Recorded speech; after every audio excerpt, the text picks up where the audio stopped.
Hello everyone and welcome to the Chrissy B Show. Now it's something everybody wants to be, and that's happy. And today on the show we are celebrating the International Day of Happiness in our own way. I have Coach Chris Brown with me in the studio and we'll be giving you 10 steps to a happier you. I'll also be talking to William Smith and how he has found his happiness after losing his design studio. And we also have a special treat for you as we have the Steel Pan Trust here, and they'll be giving us a lesson on how to play a steel pan drum. And I'll be speaking to the manager and director, Shireen Gray, and two of her work colleagues as well, all about the charity. But first, let's go to the news with Helena.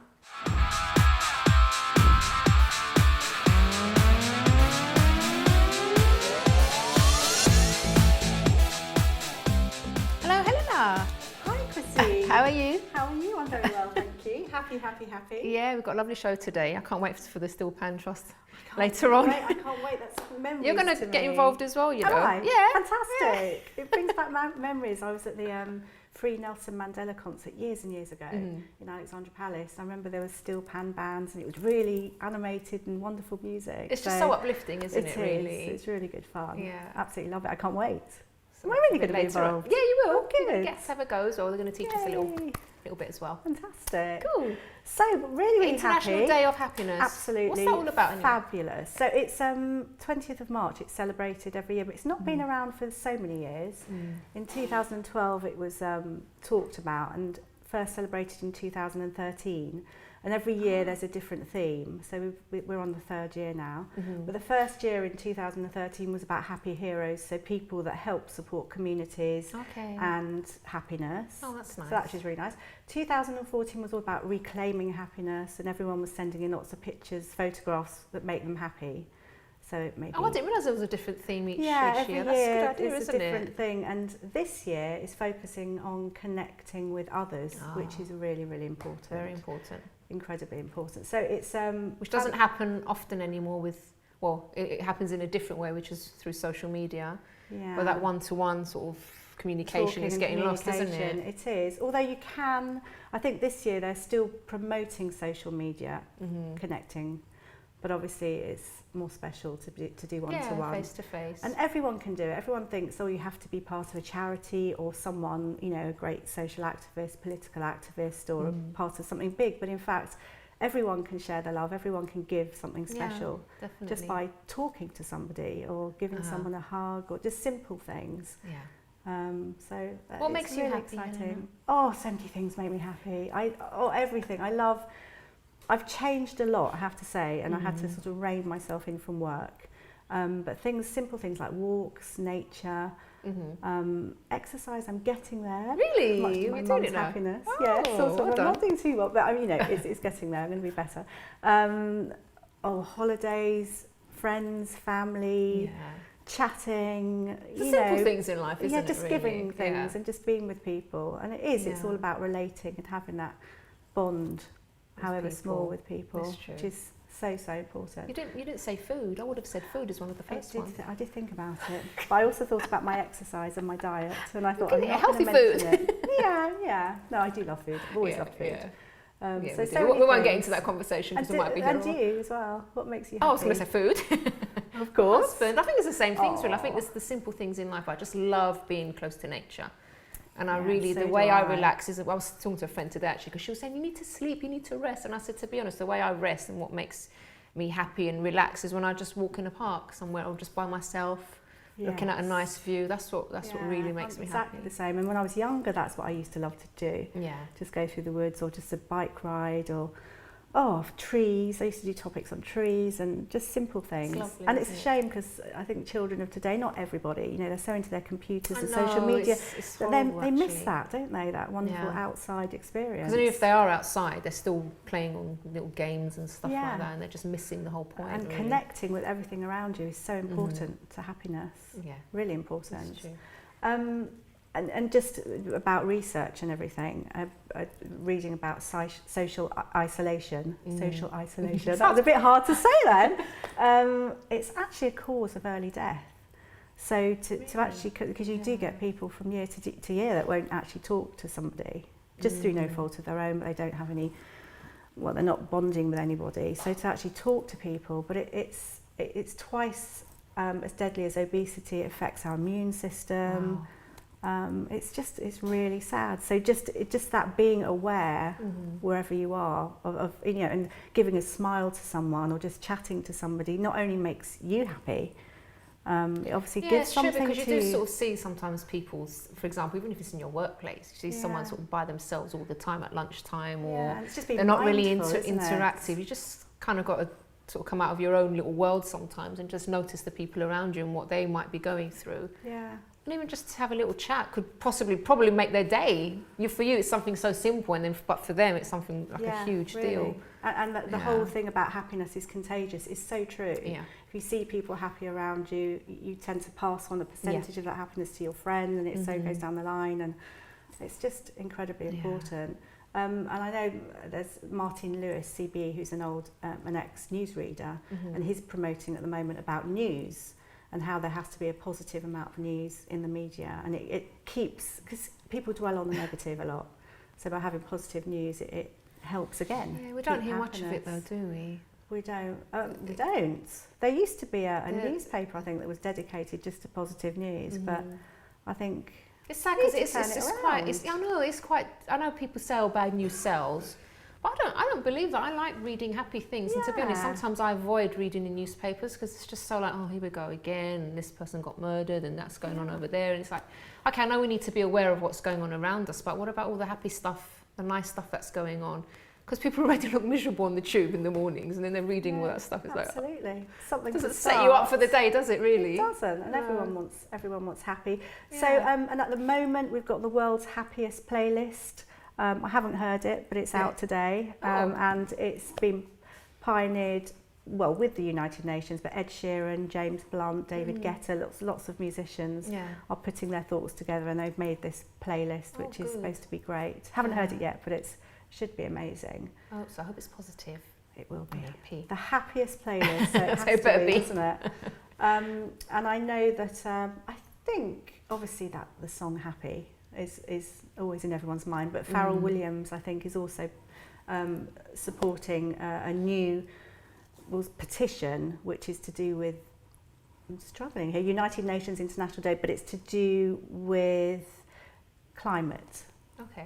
So there's a summit that's coming out, so to sign a petition, because obviously we've got to keep the climate on a positive, tackle climate change. Yeah, definitely. So to keep everyone on a positive keel. So he's doing that as well. And obviously, if you were to say your favourite song, what would you say? To be honest, I do have a favourite song. It's not got nothing to do with happiness, but I really like, my all-time favourite was La Isla Bonita, because it reminded me of it's quite Madonna. Jolly though. Yeah, it's quite a jolly thing. Yeah. There's lots. And Ain't Nobody, Shaka Khan, but it's not really to do with happiness. I just like the tune. It's just like I like Queen, Don't Stop Me Now. Yeah. Oh yes. Nice. And things like that. But so happiness. I mean, fantastic. I was going to talk through different stages of happiness, but I won't. We've only got a couple of minutes left. Have we? So you've got to find something you can fit in 2 minutes. In 2 minutes. Ooh, what makes us happy? So what makes us happy? So we obviously know that buying lots of consumer things and products, etc., and beauty and fame is not going to bring us happiness. And I have to say, it's one of these myths as well that people think that kind of thing will bring us happiness, or if we get a better job we'll be more happy, but it's the other way round. Well, the media makes us think and believe that having that latest gadget or that latest or a iPhone job or anything will make us happy, but you can work towards, you can actually learn happiness too. You can work towards a happier life, and that will bring you achievement and happiness. That's true. In your work. Definitely. You know, I remember, I think we actually covered it on this show about sort of kids and like what they remembered the most when they were growing up wasn't all the toys and the gifts and stuff that their parents used to give them, but the little things, the little time that they, the quality time that they spent with their parents. It goes back to what you were saying before about, that interaction with another human being. So I don't remember toys and things and stuff from my parents. Really, but I do remember making things with family. Yeah, it's different, isn't it? It's completely different. Yeah. So there's a lot of things that, we need to change. But we're going to go to a break now, Helena. Thank you so much and for sharing your happy thoughts with us. I can't wait. But you're not going away because you will be learning and playing, and we may even play the happy song just for you. Oh, fantastic. Was that okay? Yeah. All right, love cool. it. Right, love so stay with us. Alrighty, so do stay with us because after the break we'll be hearing how William Smith has found his happiness after losing everything, so don't go away.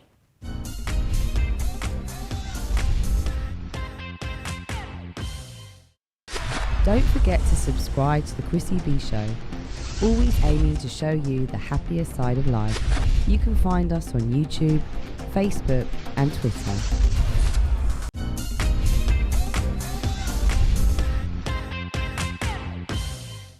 Welcome back to the show, and today we're speaking all about happiness. So I'm going to be speaking to William Smith in just a moment to see what happened to him, how he lost everything but managed to rebuild his life. But first, let's hear your voice on what makes you happy.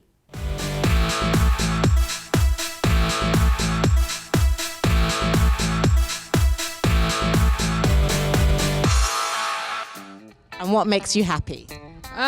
Friends, good friends. Having a good time with my good friends makes me happy. Makes me happy to travel around the world and with her because we are married, and to meet some people, go around and do just the good things. This is the best, I think. It makes me happy. I watched a film last week that they say there's nothing that makes us happy. We have the obligation to be happy. So everything makes us happy. So we just have to find our obligation and do it. Just be happy. That's it. Everything, the sun, the weather, the snow makes us happy. You just have to find out what makes you happy. So you just have the obligation. You must be happy. That's it. Materialistic things do make people happy, but yeah, and family, freedom in this society of freedom. And for me, I think it helps the people and the travel, know new friends. I think this make me happy. Yeah, just enjoying my job, I think, and spending time with my loved ones. Yeah. What makes me happy? Well, at this moment in time, I'm not happy, but just being able to wake up and give thanks for being alive and in good health, I'm happy for that simple fact. Makes me happy. Spending time with my friends makes me happy, and learning makes me happy too. Food makes me happy, music makes me happy, and the sunshine, which we finally got today, is making me very happy. Lovely. Okay, so what makes you happy? All right, so now it's time to meet William Smith. Hello, William. Hello. How are you? Oh, I'm pretty happy, thank you, Chrissy. Thanks for asking. You know, you're happy today, but not so long ago you went through a really hard time, didn't you? Yeah, it was a testing period. Yeah. Which you weren't expecting, because we were talking in the green room earlier, and it was something that came out of the blue for you. So it was two areas of your life mainly. It was your marriage and also your work. Can you tell us about what happened? Yeah, we had a design studio based down on the south coast in Hampshire, and a lot of our work was related to the building industry. So we did a lot of work for new developments and estate agents and what have you. And in that period 4 years ago, there was a lot of crushing in that industry in the country. So we lost a lot of clients that were buying work from us. A lot of our suppliers that were supporting us went out of business, and we were stretched from both angles. How were you dealing with the stress at that time? I have quite an automatic way of dealing with not being in stress in the first place, I like to think. And my default was just to work harder. And I'm pretty robust in that department. And I think that was actually part of the problem as well, because I was prepared to try and work my way out of the problem. I was working so hard and got so focused that everything else got a wee bit blinkered and fell by the wayside. So including your relationship? It did, yeah, unfortunately. Okay. So was it mainly the sort of work situation that affected your relationship, or were things sort of not going great in the first place? It was fair to say it was a bit of both. It was probably going to happen anyway, and certainly our commercial world, the pressures of that put on us as a family certainly didn't help. Yeah, there were quite a lot of factors at the time, and I think, as we discussed, if you'd have taken away one or maybe two of those factors, perhaps that would have led to a different outcome. But that's the way it played out. That's the way it happened, and it wasn't the grooviest of times in the House of Smudge. Okay. So did you kind of lose your marriage and your business at the same time? Pretty much, yeah. Wow. So how did you cope with that when that happened? I spent a lot of time skateboarding. I spent a lot of time learning to cook and lost about 4 stone. I put a lot of energy into basically being miserable for about 3 or 4 weeks. I figure if I'm going to be... You stayed at home and you just Yeah, sort of wallowed I thought, well, this isn't a good situation. It was something that I hadn't really ever planned or anything. No I one really does, thought do about. they? You don't set out sort of get married thinking it's going to break down, or you start a business thinking it's going to fail. You just No, because but you know, things one happen. wouldn't. Yeah. So I'm generally one of the happiest people I know, and for me not to have been the full smudge in that respect, it was quite a dent. But I figured, well, if I'm going to be miserable, if I'm going to potentially lose everything, I may as well be really miserable, because I wanted to do it properly.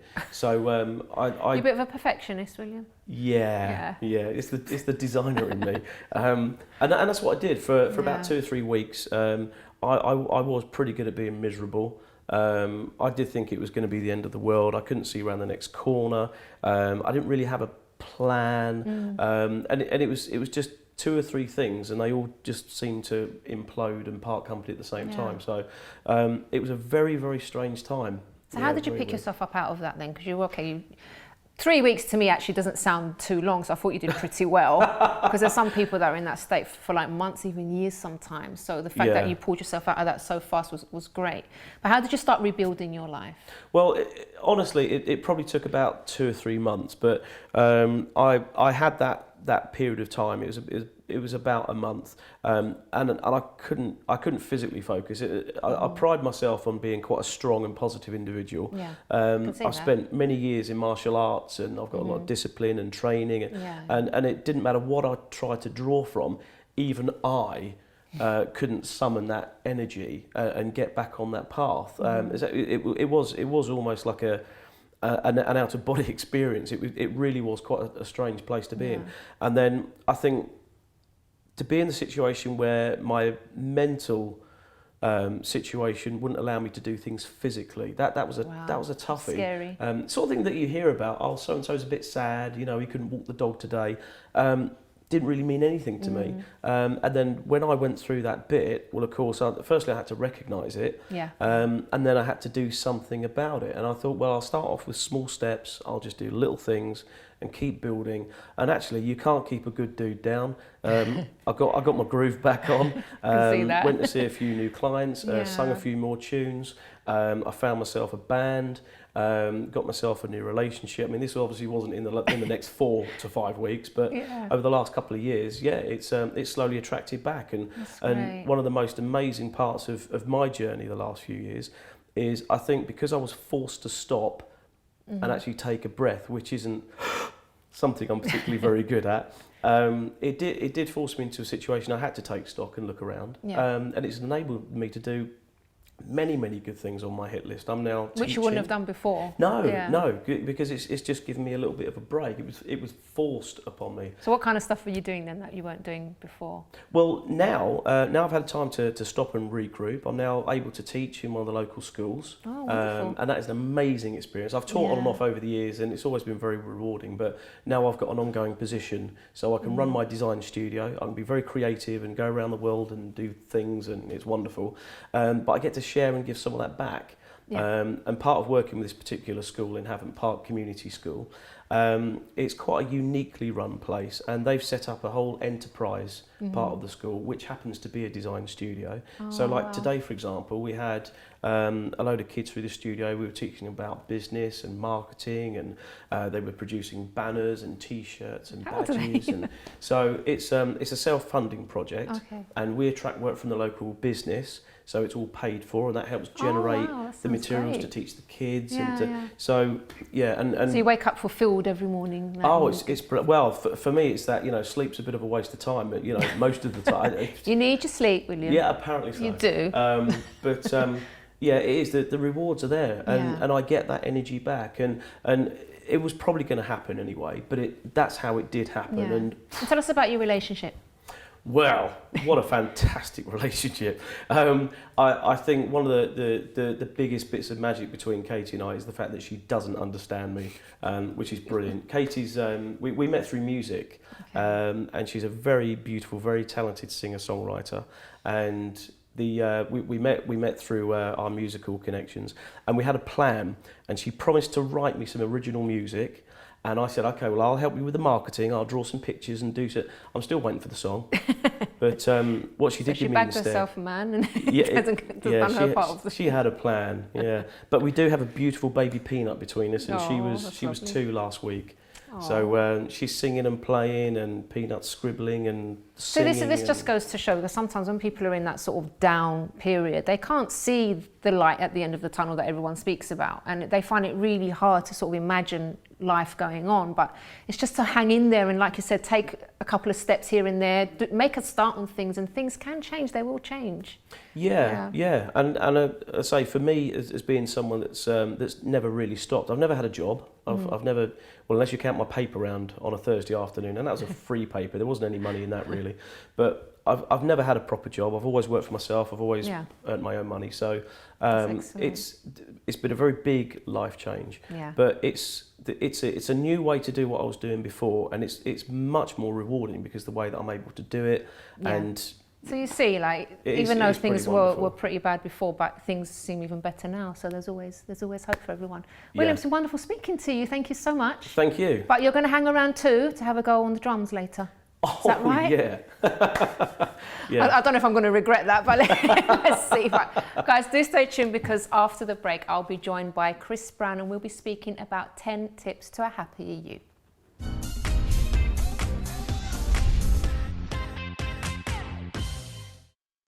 Don't forget to subscribe to the Chrissy B Show, always aiming to show you the happier side of life. You can find us on YouTube, Facebook and Twitter.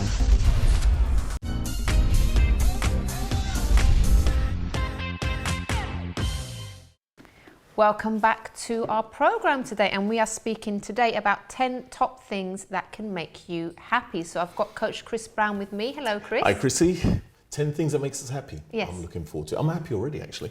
Good. What makes you happy? Well, what makes me happy? One, I've married the right woman. Yeah. That makes me happy, right? Two, my work that I do. When somebody contacts me and says that something you said at a talk that has changed their life, that's great. And you know, the other one is going on holiday. Yeah. Beach, swimming, in the sea. Chicken curry and roti. Oh, you got it. How you got it. I was just that? going to get to there. I was going to get there.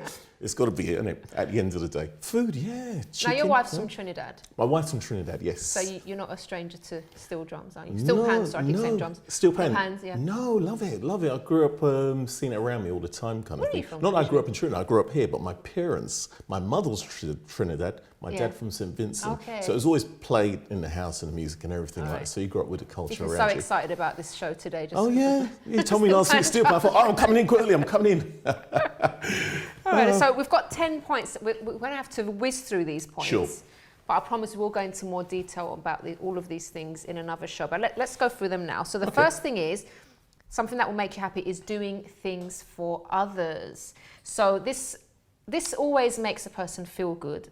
Yeah. I think some of the saddest people are those that are very selfish. Yes. Always thinking about themselves, always trying to make themselves happy, and then they kind of miss the point. That actually, it's when you help others, it's when you do things for other people, that gives you that satisfaction. You make a better society as well. Makes a big difference. Do you remember some time ago you play that film, Play It Forward, you play a clip of it? Yeah. And when you do something good for somebody, obviously it has a knock-on effect for somebody else, and also it bounces back to you. So it's good. Give. Definitely. It does come back to you. Because it does. All right, I know that sometimes there are people that do a lot for others and they don't get back much from the person themselves or the people themselves, but they do feel good about it. It has a way. But it does come back to you in the end, definitely. So the second point is connect with people. So that's something that Helena touched on earlier. So, when you have close relationships with other people, when you're part of something, it does make you feel more secure. It makes you feel protected. It makes you just have such a laugh with people. It's just so nice. It's never good to be isolated always. Yeah. It's healthy as well mentally to be in communication with other people. Like you said, having a laugh. Humour is great. Yeah. Great. We love it, don't we? We'll be doing a show on that next week, actually. Oh, really? Yeah, it's going to be so funny. I'm there already. So make sure you connect with people. Now, the third one is to take care of your body. So I know everyone hears you need to exercise, you need to eat healthily, but don't take it for granted. I know there's lots of lovely junk food out there that tastes so good. Most of it's fake anyway, but I won't go into too much detail about that. But you really need to look after your health because it does affect the way you think, it affects your mood. So, you know, we're talking about not just the exercise and the healthy eating, but even getting enough rest, sleeping enough also affects your mental health. Eating the right foods does make a difference to your health. Funny enough, this weekend we're doing an event called Healthy Eating, actually, where I'm actually hosting as well. And eating the right foods makes all the difference to your health. And not only that, as you did mention exercise as well, the release of chemistry of dopamine, that release in your body gets you happy as well. Yeah. It's good. Actually, I noticed the big difference because my mum was visiting for a few days and I was kind of eating naughty stuff that she was bringing from Cyprus, and it was like I started to feel not depressed or low as such, but kind of very lethargic and slow. And I was like, I just wanted to get back to my normal eating. Yeah. And she says, well, you don't have to eat what I'm bringing. I said, Mum, if you bring it, then of course I'm going to eat it. She said, don't bring biscuits, just bring the fruit from the garden, that's it. But she doesn't listen. All right, the fourth one is be mindful. So this is where you stop and take notice of the things around you. Even, for example, when you're sitting down for a meal, just noticing the flavours and everything. When you go out walking, just notice, don't be there stuck on your phone while you're walking in the street. Look around, look at the birds, the trees, appreciate the things around you. Yeah, and even when you're with people as well, pay attention to them. Yeah, notice I like doing them. That. I love doing that, you know, going out, especially if you go walking or something like that, you know, makes a big difference. You notice everything around you, you appreciate more. Keyword is appreciation in that. Definitely. Do you know what, I was having breakfast with my mum the other day and we were in a restaurant. And there was this couple next to us. And I'm not joking, Chris. The guy was on his phone the whole time. Even when he was eating, he had the phone in one hand and he was just there with it. And he was completely ignoring his partner. That's a big no-no. I felt so sorry for her. Big no-no. Nothing. I didn't even say, he must have said about two sentences the whole time. I felt...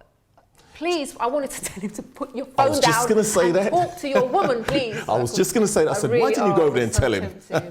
You know, it's really funny because it's not funny, it's very serious. That actually kills a relationship later on. Somewhere down the line, you know, that person being ignored all the time, the phone and everything like that. No, forget it. Right, because you make me laugh, so it's not funny. It's funny. The fifth one, you can talk about this one, keep learning. This is a very important one because you're... Keep learning. It's really important because to keep learning and revitalise your brain, everything. You know, the brain, we've got to exercise, just like we exercise the body as well, just like we do those quizzes and all that.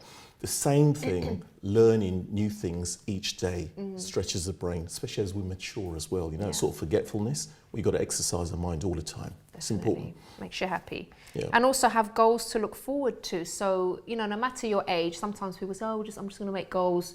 It's just for young people that have their whole life ahead of them. To be honest, we don't know how long we've got. Do we? We don't know when we're going to pop our clogs ever. Yeah, we don't. So making goals, you know, setting goals for yourself can happen at any age. So you shouldn't just stop because maybe you're more mature. You can change things. You can have different dreams, different goals for yourself at any age. So don't stop. Yeah, you got to have that. It does make you happy. Look forward to something. Yeah, that's it. You get up in the day and you think, I've got something to look forward to. You've got an end vision at the end of the day. Okay. Number 7, find ways to bounce back. So we had the perfect example there of William's story, who lost practically everything. And he found ways to bounce back, and I do think he did remarkably well because like 2-3 weeks isn't long at all. Yeah. But he found his way by taking those small steps. So there is always a way that you can bounce back through hard times. And sometimes we need that. Well, we don't want it in our life, but that little negative actually helps you appreciate the things that are around you. Really, back to that. And at the end of the day, get even better than they were before, as in his case. That's it. He's doing things that he wasn't doing before. So even though everything seems really bleak, it's not like that. No. You really can turn things around. Yeah. And also take a positive approach. So do things that make you feel good, like watching something funny or calling a friend or even just speaking positively can make a big difference to your day. Your words have power. What comes out of your mouth says a lot, you know, so be very mindful of it as well. The things that you say, you greet someone, the way you greet them, the things you talk about, is it always negative? It's like, oh, I had a really bad day today and it was this, that and the other. You know, you bring a lot out on yourself at the end of the day. Yeah. Okay, and a very, very important one, number 9, be kind to yourself. So love who you are. Yes, everybody has their imperfections, but don't beat yourself up. I don't know if you've noticed, but sometimes, you know, you hear certain things about people, or maybe you hear like, oh, that person's so stupid, that person's... And you would never allow someone to say that about a close friend or a family member. But then what often happens is that you say those things to yourself. Yeah. Oh, you're so stupid, you're so ugly, and look at you, you're useless. Don't do that. Yeah. Do not do that. Be kind to yourself. You're the first person that you need to look after. but it's just so easy to say such negative things to yourself. It's terrible. With that one, I just underlined it, so I totally agree with that. Yeah. Totally. Thank you. That was right. Yeah, I just totally agree with that one. That's all. I've got no explain on that. And then number 10, be part of something bigger. So this might involve maybe doing a job that actually makes a difference in people's lives. It could be your spiritual beliefs or even your family. So, you know, the answers are different for each person, obviously, but when it's not all about sort of you and your world and it stretches beyond that, it does make you happy because you know you're not by yourself, you're part of something else, something bigger than you. Yes, so it's always like a positive thing. It's always good to be part of something actually bigger. Back to that same thing of communicating at the end of the day, it's very important as well. And if you've got people with the same end vision, all moving in the same direction, it's great. You've got that support as well, you know. You know, it's fun. One thing, we've got to 10, but just one thing I was saying earlier on. Oh, we got a couple of minutes. Okay, just one thing. Sometimes we're in that place where we're not actually happy, and we need to find out how we can actually get there. And there's a little technique you can do. And what you do is find 3 things every day for 21 days that you appreciate and write them down. So if you thought of today, at the end of the day, you write down 3 things you appreciate today, tomorrow as well. You keep doing that. You do the same 3? Not the same 3, something new every day. Very good question, actually, yes. 3 things new every day for 21 days, right? After that period of time, your brain kicks in where you still keep looking for the positive and good things to appreciate. So it puts you in a better frame of mind and a lot of good things come in as well. So there we go. Coach Chris Brown. Thank you very much. Now, you were telling me during the break that you have a little steel pan at home. Oh, thanks very much. He didn't expect me to say that, but I just wanted to let you know because he's going to be better than me at what we're going to do after the break. Oh, you really said that one, haven't you? Listen, I've got this little steel pan that was brought back from a sister from Trinidad, right? It's only small. Now and then, I'll sit there, look at it, and I'll go, but I don't know. So I'm going to learn something new today. So there we go. Right. So you're going to stay with us then, Chris, because after the break, I'll be joined by Shireen Gray, Dan Sadler, and Carleen Etienne. I hope I said it right, or is it Etienne? And they're from the Steel Pan Trust, and they'll be talking about the different activities they do, and we'll also be having a quick lesson too. So join us after this.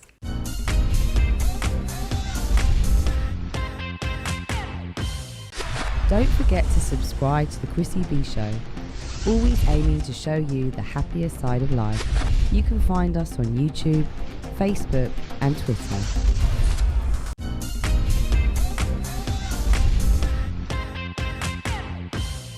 Welcome back, everyone, and now I'm with the Steel Pan Agency. I have Shireen, Dan and Carleen over there. So thank you so much, guys, for coming to the studio with all these lovely things. It was a bit of a trek for you, wasn't it? So tell us, what does the organisation actually do exactly? Because obviously we know you play the Steel Pan. It's Steel Pan Agency. We're an agency. I'd say predominantly 80% of our work is at schools. We deliver performances and workshops.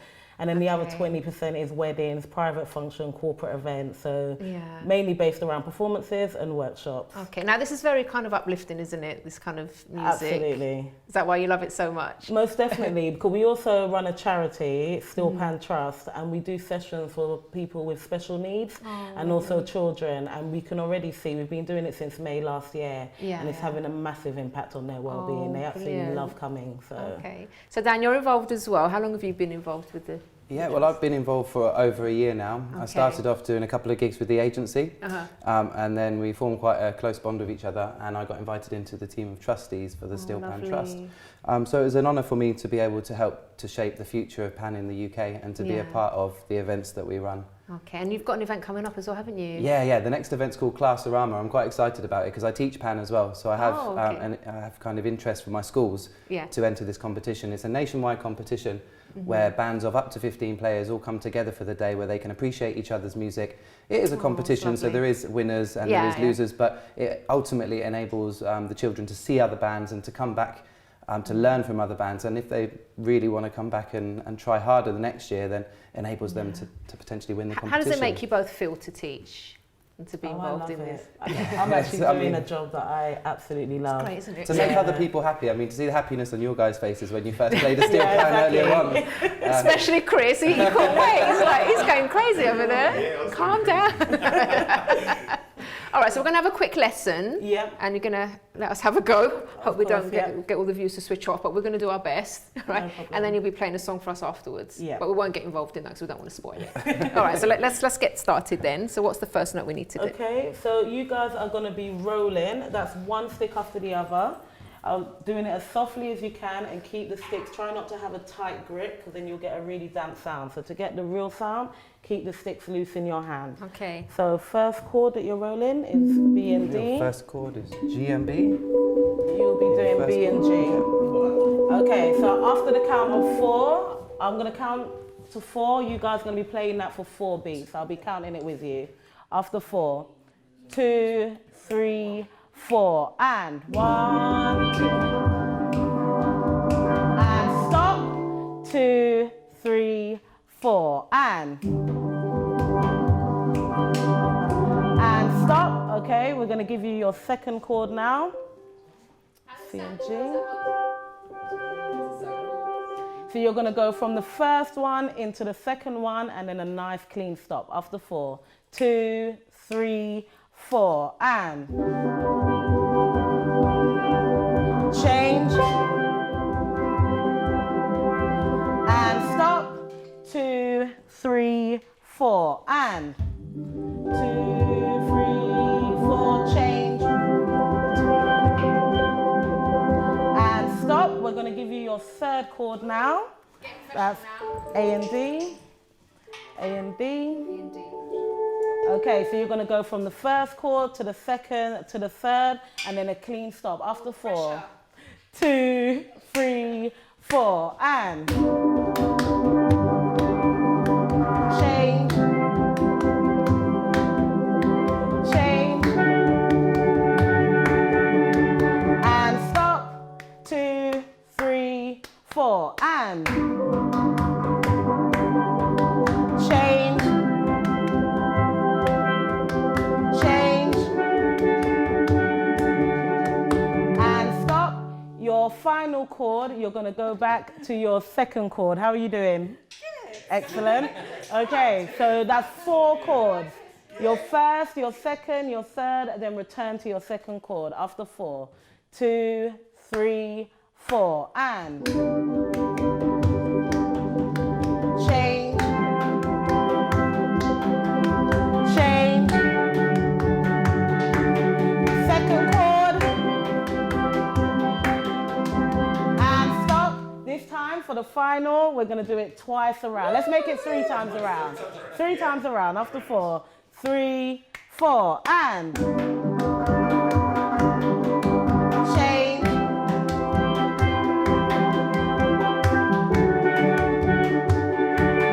second chord,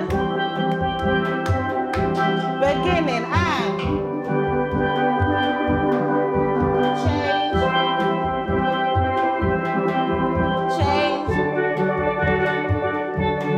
second chord, back to the beginning, and second chord, third chord, finishing together on the second one, 3, 4, and stop. Hey, give yourself a round of applause. Very nice. Really So good. we are going to leave it to the professionals to finish the show with, because as I said, I don't want to mess it up. So you'll be doing the happy song, won't you? Yeah, we will. Okay, so I really look forward to that. But guys, if you want more information about any of our guests that we've had on the show, do visit the website, chrissybshow.tv. And also if you'd like to email, you can do so on chris@chrissybshow.tv. And don't forget, if you are feeling a bit down in the dumps, there is always light at the end of the tunnel. Just remember to take one step at a time and you will definitely get there. But let's leave it to the professionals now.